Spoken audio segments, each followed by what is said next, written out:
નમસ્કાર, સીએનબીસી બજારની ખાસ રજૂઆત ગોલ્ડનો ગોલ્ડન રનમાં આપનું સ્વાગત છે અને હું છું જર્નાલ કંટી। તો આપણે છેલ્લા 2 નાણાકીય વર્ષથી જોઈ રહ્યા છે કે સોના ચાંદીમાં ઘણા સારા રિટર્ન મળી રહ્યા છે। આ વર્ષે માત્ર માર્ચ મહિનાની જો આપણે વાત કરીએ તો પણ આપણે સ્થાનિક અને વૈશ્વિક બંને બજારોમાં સોનાના રેકોર્ડ સ્તરે કારોબાર થતા જોયો છે। કોમેક્સ ઉપર જ્યાં કિંમતો $3056 સ્તર સુધી પહોંચી છે તો આ તેજી જે છે ભૌગોલિક તણાવની અસરને રહેતા આગળ પણ વધતી દેખાઈ શકે છે। સોના પર ઘણા બધા ફેક્ટર અસર કરી રહ્યા છે, પણ તેની સાથે જ સરકારે જે ગોલ્ડ મોનેટાઇઝેશનના 2 તબક્કા છે એને બંધ કર્યા છે, તેનાથી એક ઇન્વેસ્ટમેન્ટ ઓપ્શન્સ ઘટતા દેખાયા છે। આવામાં આજે આપણે નિષ્ણાતો સાથે ચર્ચા કરીશું, સમજીશું કે હાલની સ્થિતિમાં સોનામાં શું કરવું, રોકાણ માટે કયા ઇન્વેસ્ટમેન્ટના વિકલ્પો અવેલેબલ છે અને હવે કિંમતો પર શું આઉટલુક બની રહ્યો છે। આ ચર્ચામાં આપણી સાથે જોડાયા છે એબાન્સ હોલ્ડિંગ્સના ચિંતન મહેતા, મનીમંત્રના ફાઉન્ડર વિરલ ભટ્ટ અને જીજેસીના પૂર્વ ચેરમેન તેમજ વામન હરિપેઠેના આશીષ પેઠે। આપ સૌનું સ્વાગત છે સીએનબીસી બજાર પર। તો જે રીતે આપણે અહીં આગળથી વાત કરી, ગોલ્ડનો ગોલ્ડન રન આપણે આ ફાઇનાન્શિયલ યરમાં પણ જોયો છે, પાછલા ફાઇનાન્શિયલ યરમાં પણ તેજી હતી, પણ આ ફાઇનાન્શિયલ યરની જ્યારે આપણે વાત કરીએ તો એ પાછલા ફાઇનાન્શિયલ યરની સરખામણીમાં ખાસો ઝડપી આ ગોલ્ડન રન અહીં આગળથી બનતો દેખાયો છે। ચિંતનભાઈ, શરૂઆત આપની સાથેથી કરીશ કે સૌથી પહેલાં તો આપ એ જણાવો કે ગોલ્ડના આ ગોલ્ડન રન પાછળ કયા કારણો કારણભૂત રહ્યા છે। ગોલ્ડ સાચે જ ગોલ્ડન રનમાં છે। અગર તમે લાસ્ટ 10 વર્ષ જોશો તો નિફ્ટી અને ઇન્ટરેસ્ટ રેટને આઉટપરફોર્મ કરે છે। આપણને જે રીઝન છે મેક્સિમમ તો આપણને બધાને ખબર જ છે, છતાં એક લિસ્ટ ડાઉન ગોલ્ડ ગોલ્ડ જ જે છે એ જેની સામે હતું, જે સપોર્ટ કરી શકે છે। જીઓપોલિટિકલ ટેન્શન હતું, જ્યારે ટ્રમ્પ ટેરિફ નાખે છે, જો ટેરિફ વોર થાય છે, ટેરિફ વોરને કારણે જે અનસર્ટેનિટી થશે એની માટે બી ગોલ્ડ એક જ એવી વસ્તુ છે જે as a currency neutral of any country તમે હોલ્ડ કરી શકો છો। તમે અગર વાત કરો કે ટ્રમ્પના ટેરિફના લીધે ઇન્ફ્લેશન આવી શકે છે યુએસની અંદર, કે જે એમણે ક્વોન્ટિટેટિવ ઇઝિંગ કરેલું એના લીધે અગર ઇન્ફ્લેશન અગર ઓલ ટાઈમ હાઈ જઈ શકે, તો એનું શું ઓપ્શન છે લોકો પાસે? તો છે ગોલ્ડ। એટલે તમે ડી-ડોલરાઇઝેશન, અગર કોઈને ડોલરથી ડાયવર્સિફિકેશન કરવું છે તો તમારી પાસે શું છે તો કે ગોલ્ડ। ઓકે, અને ઇન્ડિયા અને ચાઇના જેવાના બજારોમાં કન્ઝમ્પશન માટે જે એક પ્રેમ રહ્યો છે ગોલ્ડની તરફ, એવો પ્રેમ કોઈ બી બીજા અસેટ ક્લાસની અંદર દેખાયો નથી। હરેક સ્ત્રી અને પુરુષ એના ઘરેણા પહેરે છે, તો એકચ્યુઅલ યુસેજ છે અધર દેન ઇન્વેસ્ટમેન્ટ વેલ્યુ। આ બધા જ ફેક્ટર એવા છે જે over a period of time ગોલ્ડને ખૂબ જ સારું એક ઇન્વેસ્ટમેન્ટ પ્લસ કન્ઝમ્પશન બજારમાં લઈ રહ્યું છે। અને એની જ અસર આપણે જોઈ રહ્યા છે, જેમ તમે કીધું એમ, કે છેલ્લા 2 વર્ષમાં આપણે 20% જેવી તેજી આપણે ગોલ્ડમાં જોયું। 3 વર્ષની તમે વાત કરો કે કોવિડના ટાઈમથી વાત કરો તો કોવિડ એટલે અરાઉન્ડ 5 વર્ષ થયા, 35,000 રૂપિયાના રેટ હતા અને અત્યારે આપણે 90,000 રૂપિયાના રેટ જોઈ શકીએ છીએ। તો નો ભાવ થઈ ગયો છે અહીંથી, અને હજી બી અહીંથી લેવલ સારા દેખાય છે, કારણ કે જેટલી અનસર્ટેનિટી રહેશે બજારમાં, જેટલા જીઓપોલિટિકલ ટેન્શન થશે, જેટલા લોકોને ડાયવર્સિફાઈ કરવું હશે, જે સેન્ટ્રલ બેન્કોને ડાયવર્સિફાઈ કરવું હશે ફ્રોમ ડોલર, તો as of now gold is the only option. Cryptos અને બીજા અસેટ ક્લાસ લોકો વિચારી રહ્યા છે, પણ એમની હિસ્ટ્રી કે એમનો પ્રૂવન ટ્રેક રેકોર્ડ એવો નથી જે ગોલ્ડનો છે। ગોલ્ડનો ઇતિહાસ આપણે તો એમ કહી શકીએ કે ભગવાન રામ અને કૃષ્ણના એજથી આપણે સોના મોહર સાંભળી રહ્યા છે, તો 5,000 વર્ષનો ઇતિહાસ છે। અને હરેક વાર ગોલ્ડે પ્રૂફ કરેલું છે કે કોઈ બી કન્ટ્રીથી એ લિમિટેડ નથી, કોઈ બી ઝોનથી લિમિટેડ નથી, કોઈ બી ટાઈમ ઝોનથી એ લિમિટેડ નથી। એટલે આપણે આ જોઈ રહ્યા છે કે જ્યારે માર્કેટમાં સૌથી ટફ ટાઈમ આવે છે, જ્યારે ફાઇનાન્શિયલ માર્કેટ જે એકદમ ટફ ટાઈમ હોય, ત્યારે સોનાની જે શાઇન છે હજી ખૂબ જ સારી દેખાઈ રહી છે। જણાવો। જી, તો ખૂબ સરસ રીતે અહીં આગળથી ચિંતનજીએ સમજાવ્યું કે 5,000 વર્ષ કે એનાથી વધારેનો સોનાનો ઇતિહાસ પણ જો આપણે જોઈએ તો સોનાની કિંમતો આપણને સોનાનું એ મહત્ત્વ રહ્યું છે કિંમતોના દૃષ્ટિકોણથી પણ વાત કરીએ કે પારંપરિક દૃષ્ટિથી કે આપણા સોનાની સાથે એક ઇમોશન્સ પણ જોડાયેલા હોય છે। પણ આશીષજી, આપની સાથેથી ખાસ કરીને અહીં આગળથી એ જોવું છે કે ગોલ્ડના ઘરેણાંનું બાઇંગ કરવું એ એક જે રીતે આપણે જોતા હોઈએ છીએ કે એક ઇમોશનલ પણ વેલ્યુ અહીં આગળથી છે, ખાસ કરીને મહિલાઓની. હવે તો પુરુષો માટે પણ ખાસા ઘરેણાંની આખી રેન્જ આપ અને આ બીજા અન્ય જ્વેલર્સ પણ આપના જેવા લાવતા હોય છે, જ્વેલરી ઇન્ડસ્ટ્રી સાથે જોડાયેલા. તો સોનાના ઘરેણાં આમ સૌમાં પ્રિય છે, પણ જ્યારે પ્રાઇસીસની વાત કરીએ, ગયા વર્ષના માર્ચ એન્ડમાં આપણે સોનાને જોયું હતું લગભગ 67,500 ને 67,000ની આસપાસ, અને અત્યારે આપણે જોઈએ તો 88,500 90,000 સુધીના સ્તર સોનામાં આવી ગયા એક વર્ષની અંદર. તો આટલો મોટો રન સોનામાં આવ્યા બાદ ઘરેણાંની ખરીદારી પર કેવી અસર આવી છે, Ashishji? Good morning Jarnaji, thank you for having me. કસ્ટમરનું જે રિએક્શન હોય છે રેટની ફ્લક્ચ્યુએશનમાં, એ બહુ ઇન્ટરેસ્ટિંગ છે. જ્યારે 50,000 આજુબાજુનો ભાવ હતા ત્યારે લોકો કહેતા હતા કે અરે કેટલો મોંઘો થઈ ગયો છે, સોનું કેવી રીતે લઈએ. પણ જ્યારથી 60, 70, 80,000 ઉપર રેટ આવી ગયા છે ત્યારથી કોઈ પણ કસ્ટમર કહેતો નથી કે સોનું મોંઘું થઈ ગયું છે. કેમ કે નવા સોના લેવામાં મોંઘું થઈ ગયું છે, યસ, પણ દરેક માણસના ઘરમાં 200, 200, 500 ગ્રામ સોનું છે. તો એમને ખુશી થાય છે કે જે મારી ઇન્વેસ્ટમેન્ટ હતી એ ઇન્વેસ્ટમેન્ટ વધે છે, અને એમનું કોન્ફિડન્સ સોના ઉપર હજી વધારે વધી જાય છે. તો જ્યારે એટલે લાર્જ ફ્લક્ચ્યુએશન આવે, 60,000 થી 80,000 જેવું જાય, યા કંઈ સ્પાઇક આવે, તો ત્યારે લોકો વેટ એન્ડ વોચ કરે છે. જ્યારે પણ સોનું વધારેમાં ભાવ ઘટે કાં વધારે बढ़ે, તો કસ્ટમર એવી રીતે સોચે છે કે અરે ટેમ્પરરી તો વધ્યા નથી, નીચે આવશે તો પછી જોશું, એટલે એ વેટ એન્ડ વોચ કરે છે. અને જ્યારે ભાવ નીચે જાય તો કહે છે હજી ઓછો થશે, હું વેટ કરું છું. પણ જ્યારે 8-15 દિવસ ભાવ સ્ટેબલ રહે, ભલે 75 રહે કે 80,000 રહે, તો લોકો ફરી પાછા બાઇંગમાં આવી જાય.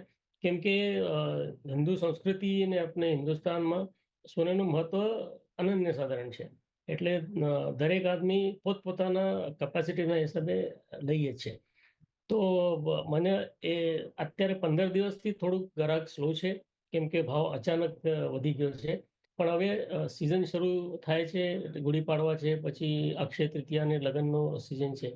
તો આગે ચાલતા મને લાગે છે કે ગ્રાહકી વધશે. ઓકે, તો આપણે અહીં આગળથી જે ખાસ જોઈ રહ્યા છે બાઇંગની ટ્રેન્ડની જો આપણે વાત કરીએ, તો જ્યારે ભાવ સ્ટેબલ હોય છે ત્યારે ગ્રાહકો દ્વારા એક ખરીદારી થોડી વધારે થતી દેખાઈ શકે છે, અને આગળ તહેવારોમાં પણ સોનાના ઘરેણાંની ખરીદારી થતી રહેશે. પણ ઓવરઓલ સોનાના ઘરેણાંની ખરીદારી આપણે જોતા હોય છે થતી રહેતી હોય છે. આપણી સાથે વિરલ ભટ્ટ પણ જોડાયેલા છે, જેઓ ફાઇનાન્શિયલ પ્લાનિંગ ખાસ કરતા હોય છે, અને એમની નાણાકીય સલાહનું ખાસું મહત્ત્વ લોકો જાણી રહ્યા છે અને સમજી રહ્યા છે. ત્યારે વિરલભાઈ, આપની પાસેથી આગળથી એ સમજવું હતું કે જે રીતની સોનાની કિંમતો વધી છે, જે રિટર્ન સોનાએ આપ્યા છે, જેની આપણે વાત કરી રહ્યા છે, શું આ જ રીઝન રહ્યું છે કે સરકારે જે એમની ખાસી મહત્વકાંક્ષી યોજનાઓ હતી ગોલ્ડ મોનિટાઇઝેશનની, આ સપ્તાહમાં જ આપણે જોયું કે એના જે મીડિયમ ટર્મ અને લોંગ ટર્મ માટેની સરકારે આ ગોલ્ડ મોનિટાઇઝેશન સ્કીમ બંધ કરી, અને એસજીબીના પણ નવા ટ્રાન્ચ નથી આવી રહ્યા, એને પણ આપણે બંધ માનીને જ ચાલી રહ્યા છે કે હવે નવો ટ્રાન્ચ નહીં આવે, કારણ કે આ પણ સરકારને મોંઘું પડી રહ્યું છે. તો કઈ રીતે આપ આ સ્થિતિને જોઈ રહ્યા છો? શું સોનાની આ કિંમતો વધી છે એ જ અહીંયા આગળ એક રીઝન બની રહ્યા છે આવી રોકાણની યોજનાઓ બંધ કરવા પાછળ?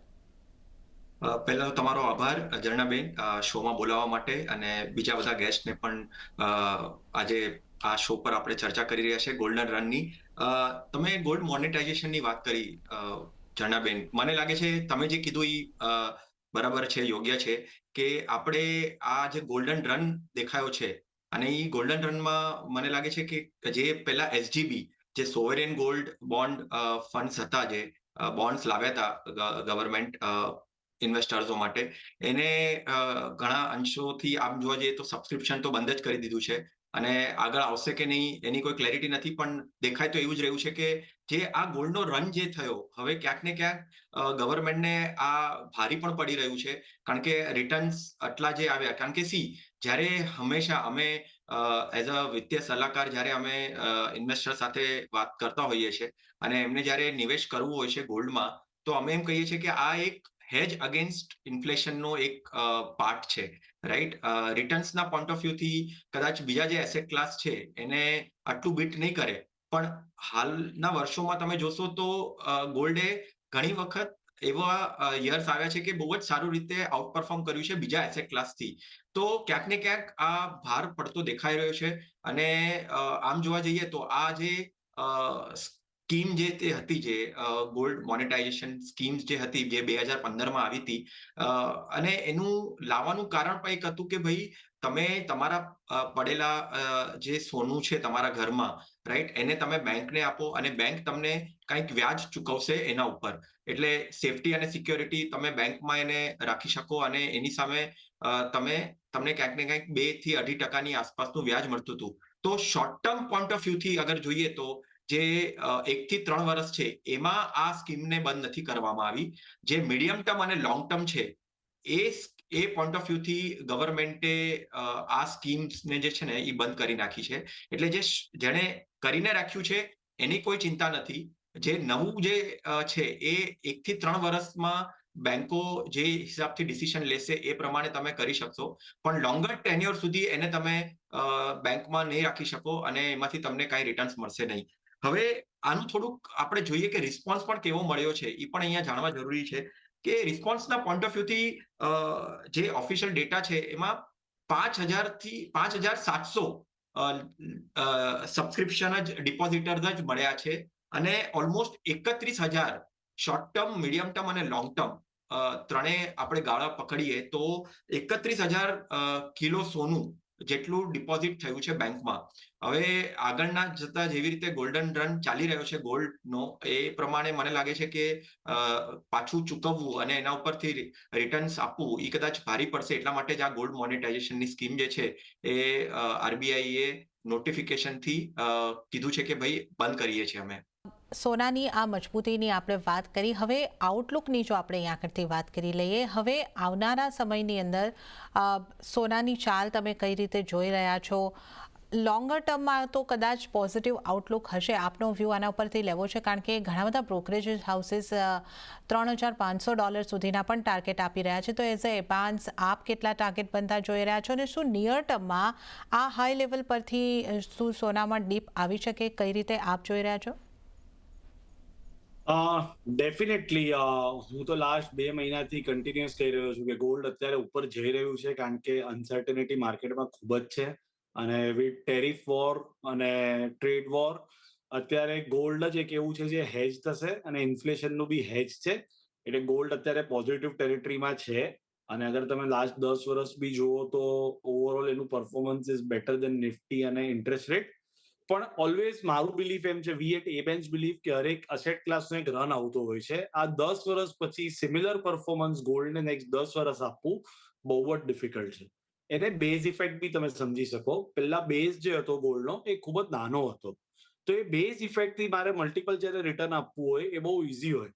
હવે અગર મારે 3,000 થી અગર 15% કેગર રિટર્ન આપવું છે તો એ 4 ગણું, એટલે $15,000 રેટ થવો જોઈએ આફ્ટર 10 યર્સ. એ ખૂબ જ ડિફિકલ્ટ હોય છે. સો મારો વ્યૂ મીડિયમ ટર્મ માટે એવો રહેશે કે આની અંદર એટલું બધું રિટર્ન આપણે એક્સપેક્ટ ન કરી શકાય. પણ એઝ હું ઓલવેઝ કહું છું, વી એટ એબેન્સ શકો તમે તમારા અસેટનું જે તમારું પ્રપોર્શન હોય એને તમે રિડ્યુસ કરી શકો. અગર તમે પહેલા જેમ અમે we at Abans as asset manager always કહેતા હતા કે ગોલ્ડનું એલોકેશન તમારું 20 to 25% બી હોવું જોઈએ, જ્યારે ઇન્ડિયાના ઘણા બધા મોટા ફંડ મેનેજર કહેતા હતા ગોલ્ડ એ આઇડલ અસેટ છે અને it's a waste of money, એ તમારા અસેટને નીચે રિટર્ન આવશે. ત્યારથી અમે કહેતા હતા કે આટલી અનસર્ટેનિટી, આટલી જીઓપોલિટિકલ ટેન્શન હોય then ગોલ્ડનું અપોર્શનમેન્ટ ખૂબ જ હાઈ હોવું જોઈએ. અમે લોકો એઝ હાઈ એઝ 25 થી 30% કહેતા હતા આજથી 3 વર્ષ 4 વર્ષ પહેલા. હું હવે કહીશ કે અસેટ એલોકેશન ઓછું કરવું જોઈએ અને અહીંથી પ્રોફિટ બુક કરવો જોઈએ અગર કોઈ મીડિયમ ટર્મ અને લોંગ ટર્મ ટ્રેડર છે. આની અંદર કરેક્શન ખૂબ જ સારા આવી શકે. અગર તમે કોમેક્સની ઇન્વેન્ટરીની વાત કરો તો 11,000 ટન ત્યાં ગોલ્ડ પડી રહ્યું છે, જે એ લોકો કદી કન્ઝ્યુમ નથી કરવાના. ગોલ્ડ કન્ઝ્યુમ કરે છે ઇન્ડિયા અને ચાઇના. એઝ સુન એઝ જ્યાં ટ્રમ્પની પોલિસી જ્યાં 2 એપ્રિલે લાગે છે કે સ્ટેબિલાઇઝેશન આવશે, ત્યાર પછી કોઈ નવી પોલિસી કે નવા અનસર્ટેનિટીની વાત થવાની પ્રોબેબિલિટી ઓછી થાય તો ગોલ્ડના પ્રાઇસ પર ડેફિનેટલી એનું ઇમ્પેક્ટ આવશે. અને જેટલું એ ક્વિકલી ઉપર ગયું છે એટલું જ વિશિયસ કરેક્શન, એટલીસ્ટ $200 કરેક્શન અહીંયાથી આવી શકે છે. અને એ અગર તમે પર્સન્ટેજ ટર્મ્સમાં કહેશો તો એ કશું નહીં હોય, કારણ કે નીચેથી હાઈ કેટલું આવેલું છે. તો મારી સલાહ એવી રહેશે કે અત્યારે પોઝિશન હળવી રાખવી, અને અગર કોઈ મીડિયમ ટ્રેડર હોય તો એને બેર સ્પ્રેડ મારી ઓપ્શનની બદલ રાખીને એમાં બેરિશ સાઈડથી કામ કરવું જોઈએ. બુલિશ સાઈડથી કામ કરીને આની અંદર મલ્ટિપલ બહુ સારા રિટર્ન લેવા મને અહીંથી બહુ ડિફિકલ્ટ લાગે છે. ઓકે, અને ત્યારે જ આશિષજી, આપનો ગોલ્ડ ઉપર કઈ રીતનો આઉટલુક બની રહ્યો છે, અને આપને માટે મારી પાસે અહીંયાથી હું 2 સવાલ આપને એક સાથે પૂછી રહી છું. ગોલ્ડ ઉપર આઉટલુક, અને જે આ સોનાની કિંમતો વધી છે તો શું જ્વેલરી બાઇંગના ટ્રેન્ડની અંદર કોઈ ફેરફાર દેખાયા છે? મારા હિસાબે લાસ્ટ 2 વર્ષમાં સોનાની બુલરનના જે કારણો છે, તમે ધારો કે સેન્ટ્રલ બેંકની બાઇંગ હોય કે યુએસના હવે ટેરિફ આવ્યા છે, યા જીઓપોલિટિકલ ટેન્શન છે, યુએસ ઇકોનોમી ના વીકનેસ છે, ડોલર વીકનેસ છે, યા ઘણા બધા ફેક્ટર્સ છે. આ મને દેખાતા નથી કે આવતા 2-3 મહિનામાં કંઈક સોલ્વ થઈ જશે. એમાં 5-7 આઇટમમાંથી 1-2માં કંઈક કદાચ ટારિફ નહીં લાગે કે એવું કાંઈ થાય, પણ બાકીના ફેક્ટર તો જેમના તેમ રહેશે. તો મારા હિસાબે જો અપવર્ડ ટ્રેન્ડ છે સોનાની એ કન્ટિન્યુ રહેશે. જેમ ચિંતનભાઈએ કીધું એટલી સ્પીડ કદાચ ઓછી થશે.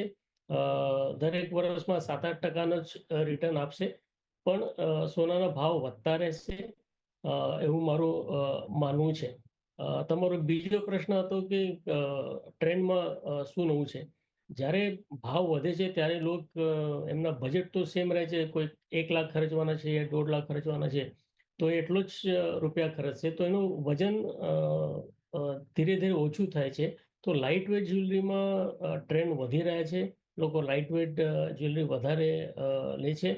પણ વેડિંગની ખરીદારી માટે જો બ્રાઇડલ કે હેવી વેટ જ્વેલરી, એ પણ સેગમેન્ટ હજી જીવિત છે અને સારું ચાલે છે. એક બીજી ટ્રેન્ડ અમે જોઈ છે કે લોકો મેન્ટલી ધીરે ધીરે તૈયાર થાય છે કે ચલો 22 કરતા હું 18 કેરેટમાં જ્વેલરી બનાવું અને 18 કેરેટમાં કન્ઝ્યુમ કરું. એનો લુક અને ફીલ 22 કેરેટનો હશે, પણ વસ્તુ 18 કેરેટ હોલમાર્કમાં લોકો વેચાય છે, અને સ્લોલી કસ્ટમર પણ એ વસ્તુ એક્સેપ્ટ કરે છે. આ ટ્રેન્ડ મેં જોયું છે ગયા 6-8 મહિનામાં. ઓકે, તો આ નવા ટ્રેન્ડની પણ આપણે અહીંયા આગળથી વાત કરી છે કે થોડી એક તો કેરેટની અંદર જે 18 કેરેટનું સોનું છે એ પણ વેચાઈ રહ્યું છે, અને નાની જ્વેલરી જે છે એ પણ અહીંયા આગળથી ખરીદવાતી દેખાઈ રહી છે. પણ વેડિંગ માટે તો જે જ્વેલરી ખરીદાય છે એનો અહીંયા આગળથી ખરીદી જ રહ્યા છે લોકો. પણ હવે વિરલભાઈ, આપની પાસેથી અહીંયા આગળથી સમજવું છે કે જે રીતે આપણે આ ચર્ચા કરી, ચિંતનભાઈનું કહેવું છે અને એક શક્યતા દેખાઈ રહી છે થોડું ડીપ આવી શકે. આશિષજીનું કહેવું છે કે સ્પીડ ઘટશે પણ સોનાના રિટર્ન આપણને ધીમે ધીમે, એટલે સોનાની કિંમતો ધીમે ધીમે તો ઉપરની તરફ જતી જ દેખાઈ શકે છે. આપની પાસે જ્યારે રોકાણકાર આવે છે, આપના તરફથી કદાચ એમના એવા સવાલ પણ હશે કે અત્યારે તો સોનાના રોકાણકારો નફામાં હશે, તો એમને આપની શું સલાહ રહેશે? શું આ સમયે પ્રોફિટ બુક કરવાનું રહેશે, કન્ટિન્યુ કરવાનું રહેશે? અને આપને માટે પણ બીજો સવાલ છે કે હવે આ એસજીબી જેવા ઓપ્શન અહીંયા આગળથી બંધ થયા છે, તો બીજા ઇન્વેસ્ટમેન્ટના ઓપ્શન કયા ગોલ્ડમાં? ETF તરફ જવું જોઈએ? ઝરણાબેન, જેવી રીતે ચિંતનભાઈએ કીધું, આશીષભાઈએ કીધું, શોર્ટર ડ્યુરેશનમાં હજી પણ ગોલ્ડની મુવમેન્ટ જે છે એ બહુ સારી એવી રહેશે, અને સ્પાઇક દેખાશે, કારણ કે જે જીઓપોલિટિકલ સિચ્યુએશન છે, ઇકોનોમિક ક્રાઇસિસ છે, ટ્રેડ વોર્સ છે, ટેરિફની વાતો ચાલે છે, તો એ બધા સિનારીઓમાં ગોલ્ડને ડેફિનેટલી સપોર્ટ તો છે જ. અહીંયા 1 લાખની વાતો થવા માંડી છે, 90,000 સુધીનું છે અત્યારે લેવલ ની ત્યાં જઈને આવી ગયું છે એક વખત. એટલે ડેફિનેટલી ક્યાંક ને ક્યાંક ગોલ્ડ, અને બીજા બધા પરિબળો પણ હોય છે. આપણા ભારત દેશમાં આપણે ઘણા ફેક્ટર્સથી આપણે ગોલ્ડને પરચેસ કરતા હોય છે. ફેસ્ટિવ સિઝન ચાલુ થશે, અક્ષય તૃતીયા, ગુડી પડવા, એ વખતે બધા લોકો ગોલ્ડને પરચેસ કરવાનું માને છે. તો શોર્ટર ડ્યુરેશનના પોઈન્ટ ઓફ વ્યૂથી ડેફિનેટલી ગોલ્ડ પોઝિટિવ છે, ગોલ્ડની મુવમેન્ટ રહેશે. અને અમે એઝ અ વિત્તીય સલાહકાર હંમેશા અમે એવું કહેતા હોઈએ છીએ કે તમારા એલોકેશનમાં, ઓવરઓલ એલોકેશનમાં ગોલ્ડને એલોકેશન તમે 10% થી 15% તમે આપી શકો છો. મને યાદ છે બરાબર કે આપણે જ્યારે ગોલ્ડનો એપિસોડ પહેલા કરેલો ત્યારે આપણે એલોકેશન વધારવાની વાત કરેલી અને અત્યારે સફળતાપૂર્વક એમાં રિટર્ન્સ દેખાયા પણ છે. તો હવે અહીંયાથી અગર કોઈ નવું લેવાનું વિચારતા હોય અને નવા પોર્ટફોલિયોમાં અગર કરવું હોય, શોર્ટર ડ્યુરેશનના પોઈન્ટ ઓફ વ્યૂથી ડેફિનેટલી ગોલ્ડમાં મુવમેન્ટ રહેશે, ગોલ્ડ ઉપર જશે. પણ તમારો ફાઇનાન્શિયલ ગોલ નજીક હશે, અગર તમે એને એઝ એન ઇન્વેસ્ટમેન્ટ વિચાર્યું હશે અને તમારો સમય નજીક હશે, તો ડેફિનેટલી તમારે આની અંદર આ લેવલ ઉપર પ્રોફિટ બુક કરવું જોઈએ. અને જે રિટર્ન્સ મળતા હશે, પ્રોબેબલી 10-11%થી આસપાસના રિટર્ન્સ હશે ગોલ્ડમાં, તો ડેફિનેટલી તમારે પ્રોફિટ બુક કરવું જોઈએ. હવે ઓપ્શન્સની વાત કરીએ. ડેફિનેટલી ફિઝિકલ ફોર્મ જે છે એ ટ્રેડિશનલ ફોર્મ છે. એમાં તમને લાગતું હોય યોગ્ય છે, તમે એને સેફલી તમે એને પ્રિઝર્વ કરી શકો છો, રાખી શકો છો. અને તમે એને એઝ અ ટેન્યોર વાઇઝ અગર કહીએ તો અહીંયાથી 3-5 વર્ષ તમે જોતા હશો, તો ફિઝિકલ ફોર્મ એક ઓપ્શન છે. ગોલ્ડ ETF બહુ પોપ્યુલર થયું છે. ડીમેટ ફોર્મમાં તમારે ગોલ્ડને લેવું હોય તો ETF ફોર્મમાં તમે ગોલ્ડને લઈ શકો છો. ઇન ટર્મ્સ ઓફ ચાર્જિસ પણ તમે કહી શકો તો સૌથી ઓછા ચાર્જિસ તમને આ ગોલ્ડ ETFમાં દેખાશે. ગોલ્ડ મ્યુચ્યુઅલ ફંડ પણ એક ઓપ્શન છે. જેને ETF થી ન લેવું હોય અને મ્યુચ્યુઅલ ફંડ થી લેવું હોય તો તમારે વિધાઉટ ડીમેટ પણ તમે ગોલ્ડ મ્યુચ્યુઅલ ફંડ તમે લઈ શકો છો. ડિજિટલ ગોલ્ડ લાસ્ટ 3-4 વર્ષ, 5 વર્ષથી પોપ્યુલર થયું છે. ઘણા બધા પ્લેટફોર્મ્સ છે જ્યાંથી તમને ડિજિટલ ગોલ્ડ રૂપે મળી શકે છે. ફિઝિકલ લેવાની જરૂર નથી. ત્યાં થોડુંક રેગ્યુલેટરી પોઈન્ટ ઓફ વ્યૂથી કદાચ એક ક્વેશ્ચન માર્ક હોઈ શકે, પણ એક ડિજિટલ ગોલ્ડ પણ એક પોપ્યુલર એવેન્યુ બન્યો છે. અને સાથે એસજીબી છે. એસજીબી ડેફિનેટલી કોઈ ઇશ્યુ તો આવવાના નથી. પ્રાઇમરી ઇશ્યુ નથી આવવાના. બંધ કરી દીધા છે ગવર્મેન્ટે. પણ હા, સેકન્ડરીથી અગર તમને મળતું હોય તો આજના દિવસે પણ તમે સેકન્ડરી માર્કેટથી, જે મળવું મુશ્કેલ છે પણ મળતું હોય તો તમે એસજીબી સેકન્ડરી માર્કેટથી પણ લઈ શકો છો. ઓકે, તો આપણે અહીં આગળથી સોનામાં ઇન્વેસ્ટમેન્ટના વિકલ્પોની પણ વાત કરીએ અને ઓવરઓલ આપણે સોનાની મજબૂતીના કારણોથી લઈને આગળનો આઉટલુક અને ઇન્વેસ્ટમેન્ટના ઓપ્શન્સની અહીં આગળથી વાત કરી છે. ત્યારે ચિંતનજી આપનો, આશીષજી આપનો અને વિરલજી આપનો ખૂબ ખૂબ આભાર. આપ અમારી સાથે જોડાયા અને આ ખાસ ચર્ચામાં ભાગ લીધો. આપનો ખૂબ ખૂબ આભાર. તો CNBC બજારની આ ખાસ રજૂઆત ગોલ્ડના ગોલ્ડન રનમાં હાલ પૂરતું આટલું જ. હાલ મને પણ આપશો રજા, પણ આપ જોતા રહો CNBC બજાર. નમસ્કાર.